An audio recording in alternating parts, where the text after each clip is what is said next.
So here's the tweet, and then I'll tell you the technique behind it, because it's already got 4.5 thousand retweets, which in my world would be a lot. So the tweet was this: I like it when Congress wears masks. Most of them should be ashamed to show their faces, and if you plan to rob the public, it helps to dress for the part.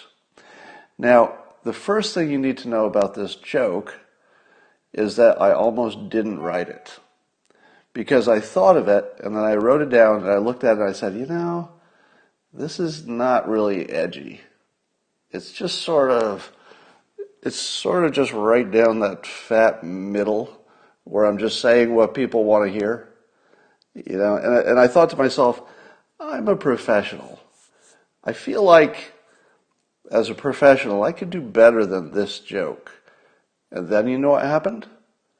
And then I thought back to a moment in 1990 when I was giving a presentation to a bunch of newspaper editors, and I was talking about the new Dilbert comic that was relatively new at the time.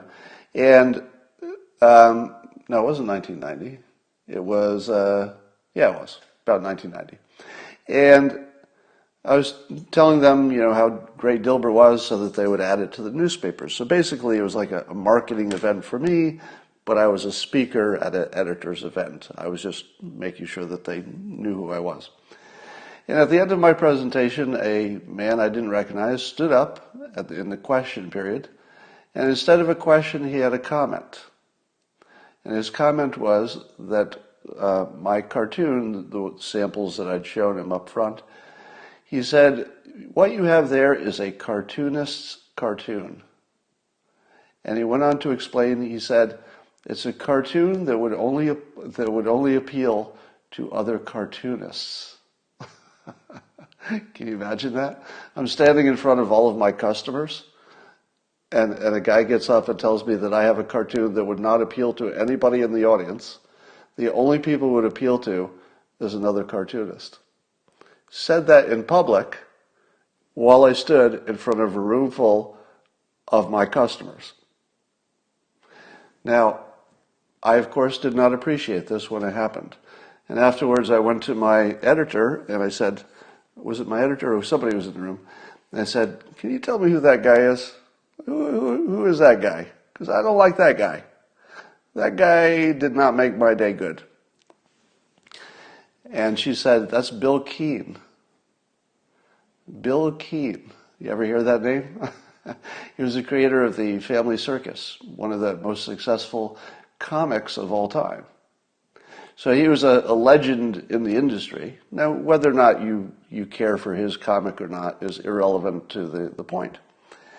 And then I realized that I had not just been insulted in front of an entire room full of my customers, but that I'd been insulted by one of the most famous cartoonists in the history of the planet Earth in front of all of my customers. Now, when I learned who he was, I said to myself, this is not a good guy. He's not a good guy. However, as criticism goes, I learned what he meant. So I came to understand what he meant when I said I had a cartoonist cartoon. What he meant was, and here's the fun part, I count this as the best advice, probably in the top 3, of the best advice I've ever gotten. Indeed, that day, Bill Keane made my career. He actually turned me into a successful cartoonist that day. Because that advice stuck with me, and it never left. And I'm going to tell you how it plays into this tweet in a moment. And the advice was this: if I write cartoons that appeal to me as a cartoonist, I've lost the fact that I'm not like other people. Whatever it is that made me the cartoonist probably also made my sense of humor develop in a slightly different way than most of the public. So if I'm creating a product for the public, as opposed to creating something to amuse myself, I should not be creating it with all the elements that are designed to amuse myself. And as a professional cartoonist, he could see it right away. He could see in my cartoons that I'd written them for myself. And I had. It was the most insightful thing I've ever heard. I've never had anybody say anything that devastatingly insightful about the nature of what I was doing.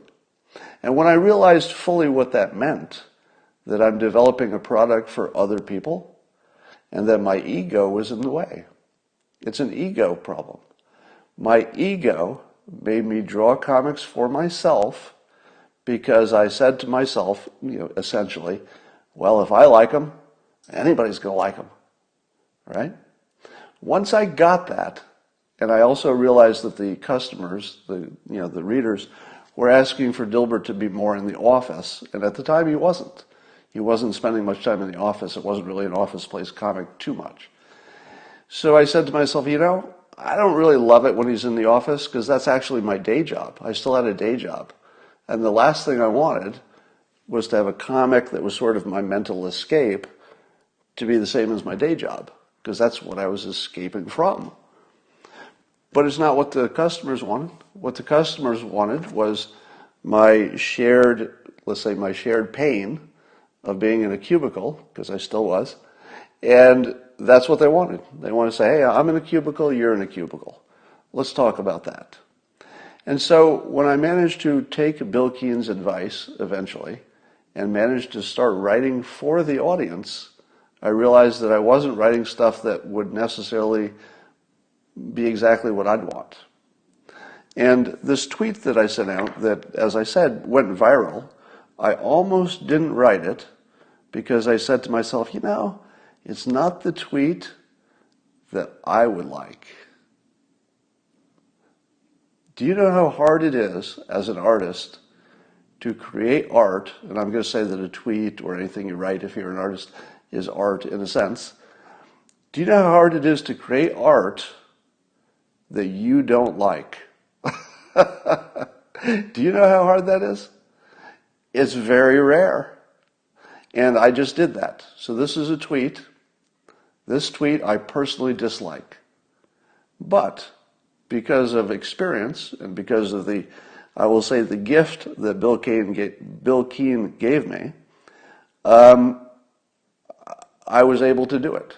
So I was able to say, all right, here's my ego, but I'm not writing the tweet for myself. I'm writing it for other people. So I'm going to write a tweet that I know other people will enjoy. I wrote it, bam, 4.5 thousand retweets. Let me give you the end of the story about Bill Keane. So I was, of course, I was one of the young cartoonists at the time who made fun of the family circus for being, I always say circle. Is it family circus? Circus, right? I would make fun of it because it wasn't cool. And I thought, hey, I can make these edgy cartoons. Why can't Bill Keane? Why can't he make a cartoon that's edgy and cool the way I would like it? And then you look at his sales. One of the top cartoonists in the whole frickin' world. Number of clients all over the world. He drew cartoons for other people. And when I got to know him a little bit, because there was a big cartoon society and he was big in that. And he was the host of all the cartoon events that were like the Oscars.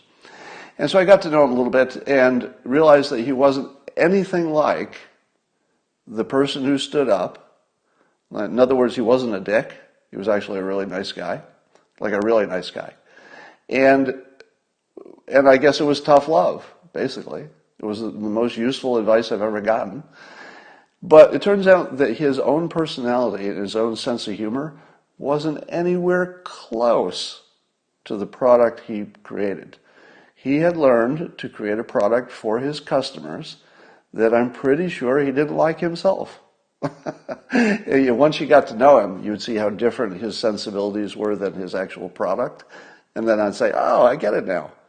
You learned to make a product for other people. Now I see how this works.